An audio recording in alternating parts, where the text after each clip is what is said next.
C'est reparti pour une nouvelle saison d'Appel Coach Amina avec un format légèrement différent.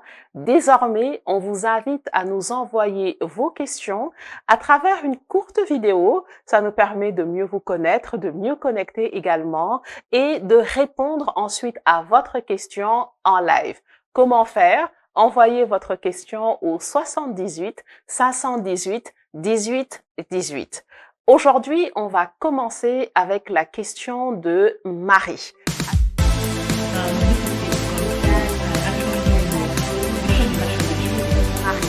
Alors Marie, on va t'écouter. Salam salam, maa ngi tudd Marie dëkk Dakar nekk entrepreneur. Oui, ça fait 3 ans maa ngi jaay mais bu ma jaay damay perte bi mooy damay jaay après du ma gis xaalis bi boo ko déggee mooy damay jëndee lii jaayee lii après xaalis bi ci leneen laa ko dugal au lieu que ma investir def leneen. Donc ma ni woon naa like daal Coach Amina lu mu xam si loolu lu ma mën a conseiller. Alors, Marie nous dit que ça fait 3 ans qu'elle est dans l'entrepreneuriat. Elle fait du commerce particulièrement et la grande difficulté qu'elle a, elle ne comprend pas où passe son argent. Elle reçoit de l'argent et parfois, au lieu d'en garder pour racheter sa matière première ou pour racheter ses marchandises, elle dépense tout l'argent et donc parfois, ça lui fait des gros trous dans son activité. Le problème de Marie n'est pas unique. Il se peut même que toi également, tu sois dans le commerce et tu ne comprends pas pourquoi tu n'arrives pas à garder de l'argent. Cette problématique est spécifique à ceux qui sont dans le commerce parce que, en général, comment est-ce que ces personnes vont réfléchir? J'ai acheté ma matière première à 1000 francs, je revends peut-être à 1500 parce que les autres revendent à 1500. Et donc, je me dis, comme j'ai gagné 500 francs, je m'en sors. Et ce qui rend plus difficile encore l'analyse, c'est parce que parfois, le moment où on a dépensé son argent, admettons, c'est en octobre, et l'activité commerciale, on la démarre en décembre, peut-être pendant les fêtes. Et donc, on a l'impression que de l'argent rentre et c'est difficile de se rendre compte que finalement, cette activité n'est peut-être pas si rentable que ça. La première chose à faire, si vous vous retrouvez dans cette situation, c'est d'abord de vous assurer que vous avez noté absolument toutes les dépenses. Vous avez parfois des personnes qui vont vendre des articles, mais elles ne vont pas calculer le prix du transport. Elles ne vont pas calculer le prix de l'emballage. Elles ne vont pas calculer beaucoup de surcoûts qui font que, à l'arrivée, un article pour lequel je pense avoir dépensé 1000 francs m'a peut-être coûté en réalité 1500. Et maintenant, au moment où je vends l'article, je me dis uniquement, écoute, j'ai acheté à 1000 francs, je vends à 1500, donc je me fais assez de bénéfices, alors que pas du tout. En réalité, l'article pour lequel on a fait toutes ces dépenses-là n'est pas si rentable que ça. Alors concrètement, comment on fait? La première chose, notez, que ce soit sur votre téléphone, que ce soit sur un cahier, notez toutes les dépenses que vous faites sur le processus d'achat. Vous devez bien maîtriser votre prix de revient. Une fois que vous avez noté toutes les dépenses que vous avez eues, c'est là que vous allez également calculer aussi c'est quoi votre objectif finalement avec ces articles que vous décidez de vendre. Combien vous voulez gagner? Parce que là, maintenant, vous allez pouvoir mettre une marge additionnelle où vous allez calculer très simplement en disant, OK, j'ai acheté l'article et si en tout, j'ai dépensé 1100 francs, je vais considérer que j'ai peut-être mis 100 francs sur mon transport, je vais considérer que j'ai peut-être mis 500 francs sur du marketing.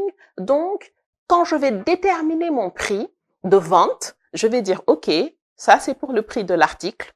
Ça, c'est pour le prix du transport. Ça, c'est pour le prix de l'emballage.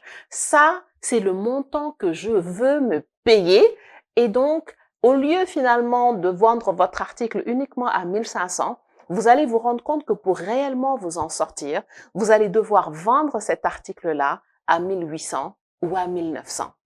Bien sûr, c'est important de tenir compte de la concurrence, mais parfois, la concurrence peut nous induire en erreur parce que vous allez vous rendre compte qu'une personne a peut-être choisi de faire une perte sur un article pour l'écouler rapidement parce qu'elle a un nouveau stock qui arrive ou parce qu'elle a d'autres articles sur lesquels elle est en train de faire une marge importante.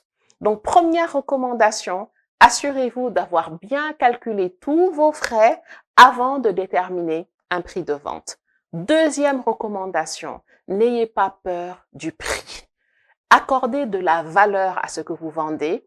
Assurez-vous, avant de vous engager dans cette vente-là, qu'il y a des gens qui sont prêts à acheter, qui ont besoin de cette marchandise-là, et allez directement vers ces personnes pour proposer vos articles.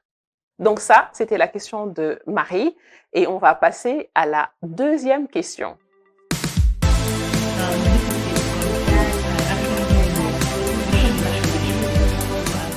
On va maintenant écouter la vidéo suivante pour voir qu'est-ce que Aïda a comme question pour nous.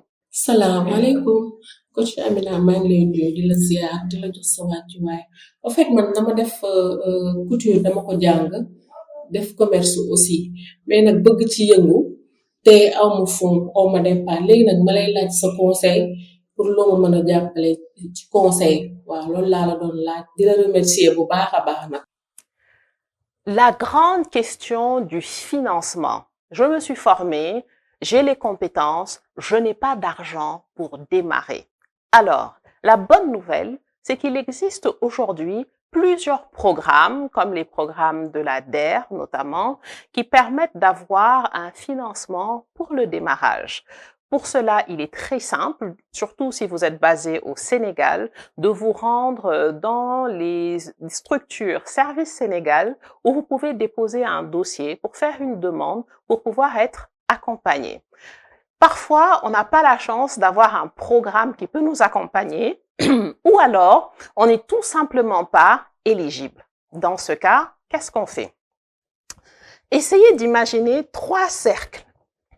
Le premier cercle, c'est l'argent qu'on réussit à épargner nous-mêmes. Pour beaucoup, la manière dont ils ont démarré, c'est avec une tontine. Vous mettez une somme d'argent et la tontine vous permet très rapidement de pouvoir avoir un capital de démarrage. Alors, pour que ce fonds de démarrage puisse vous être utile, ne cherchez pas à démarrer avec la grosse usine. Commencez par de toutes petites quantités. Dites-vous que le plus important, c'est d'avoir les premiers clients et ce sont les premiers clients qui vont vous apporter davantage de cash. Donc, comme elle, par exemple, elle est dans la couture et elle veut se lancer. Peut-être que son rêve, c'est d'avoir un atelier gigantesque avec les grosses machines pour les broderies et autres, mais il va falloir qu'elle démarre peut-être par une machine qui lui permet d'avoir un minimum, qui lui permet de tester que ce qu'elle est en train de produire plaît aux gens et ensuite de développer progressivement son activité. Donc, la première source, c'est soi-même. Deuxième source, vous avez peut-être autour de vous des gens qui sont prêts à vous accompagner, qui sont prêts à dire, OK, je peux prêter un 50 000, je peux prêter un 100 000, ou même je peux acheter la machine pour vous permettre de commencer à travailler. Donc ça, c'est une autre astuce pour pouvoir démarrer, avoir un fonds de démarrage. Autre astuce également, vous n'êtes pas obligé dès le début d'acheter. Vous pouvez avoir des options où quelqu'un peut vous prêter ou alors vous louer, ce qui diminue le besoin que vous avez en capital pour le démarrage. Vous pouvez bâtir également une relation en étant membre de GIE ou d'associations où il y a déjà un réseau qui existe, où ils peuvent peut-être vous permettre d'acheter certaines matières premières à crédit pour pouvoir les payer plus tard. Donc ça, c'était le tout petit cercle qui est d'abord autour de vous. Ensuite, vous avez un deuxième cercle maintenant qui représente les partenaires financiers. Seulement, pour pouvoir obtenir de l'argent d'une banque ou d'un partenaire financier, c'est important de bâtir ce que l'on appelle votre crédibilité, de bâtir un historique, de pouvoir constituer un dossier qui puisse dire « voilà ce que je sais faire, voilà le nombre de personnes que ça intéresse, voilà ce que j'ai pu faire seul et donc maintenant j'ai besoin d'un capital pour pouvoir démarrer et faire davantage. Donc, c'est vrai que ce type de financement, il est plus difficile à obtenir quand on vient de démarrer. Et dans ce cas, vous pouvez vous reposer sur des programmes comme celui de la DER ou d'autres concours qui existent et qui sont disponibles en ligne également. On se retrouve pour la prochaine question.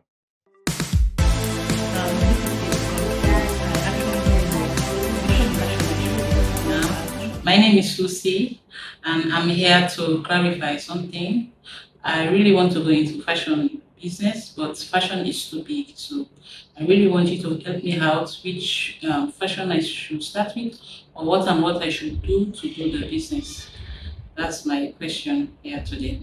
Bonjour Lucie. Alors, Lucie nous dit qu'elle veut se lancer dans l'industrie de la mode, mais c'est une industrie qui est extrêmement large. Donc, elle est un peu perdue. Elle veut savoir dans quelle activité ou dans quel secteur elle veut se lancer.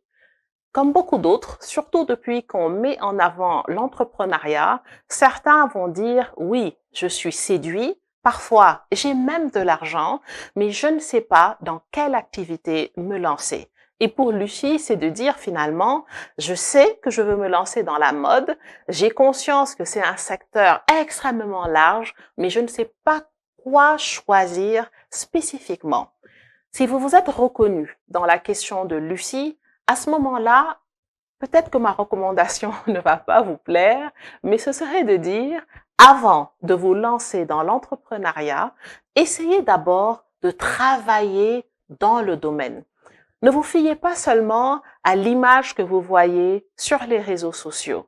Cherchez à faire des stages, même si ce sont des stages non rémunérés, parce qu'à ce moment-là, ce que vous cherchez réellement à déterminer, c'est ce que vous aimez vraiment faire, ce dans quoi vous avez des facilités, ce qui vous passionne réellement, parce que je vous garantis qu'entre l'idée qu'on se fait d'une activité et la réalité au quotidien de cette activité, il y a un monde. Donc, ne vous basez pas seulement sur une impression, ne vous basez pas seulement sur les recommandations d'un coach, quel que soit le coach, allez prendre le temps de tester par vous-même. Souvent, c'est ce qui nous manque en Afrique, au Sénégal également en particulier. On fait un parcours sans jamais avoir eu l'occasion de faire des stages, sans jamais avoir eu l'occasion de pratiquer. Et donc, parfois, on se lance même dans des choix d'études et c'est trop tard, ou alors, ça, c'est jamais trop tard, mais en tout cas, c'est après avoir investi des années, énormément d'énergie, qu'on se rend compte que finalement, ce domaine-là n'est pas fait pour moi. Si c'était à refaire, j'aurais choisi autre chose, ou qu'on se retrouve à recommencer. Donc, si vous vous reconnaissez dans ce questionnement-là, le premier objectif, avant de dire que vous allez vouloir créer votre propre entreprise dans le domaine, c'est d'expérimenter, c'est de tester. Admettons que vous n'ayez pas la possibilité de faire un stage. À ce moment-là, il n'y a pas d'urgence. Allez vous-même tester les différents secteurs d'activité qu'il y a dans ce domaine-là pour identifier là où vous avez vraiment des points forts, là où vous sentez que vous avez le plus à apporter, là où vous êtes conscient qu'il y a une certaine manière de faire les choses et que vous voyez que vous avez un plus, une touche spéciale qui vous permet d'apporter sur le marché quelque chose qui n'existe pas déjà. On va écouter la prochaine question.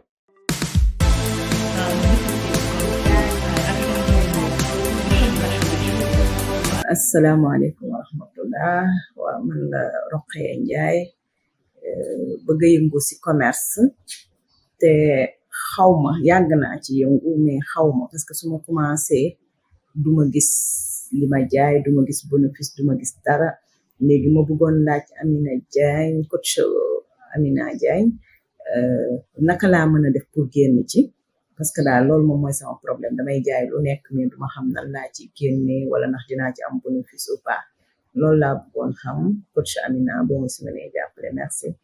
Ok. Alors, on va répondre à Rokhaya. La question de Rokhaya ressemble un peu à la question que Marie avait posée en disant « Je gagne de l'argent, j'ai l'impression que je ne sais pas où passe mon argent ». Et là, je vais m'attarder sur un mot bien précis que Rokhaya Ndiaye a utilisé. Elle a dit « je ne vois pas mon argent. Je ne sais pas où mon argent est passé ». Et là, je vais vous inviter à un challenge.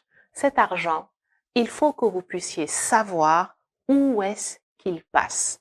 En réalité, c'est parce que on va reprendre un petit 100 francs par ici, un petit 200 par ici, et sans s'en rendre compte, cette somme d'argent s'accumule, grignote sur notre bénéfice et va même aller toucher le capital qu'on aurait eu pour réinvestir.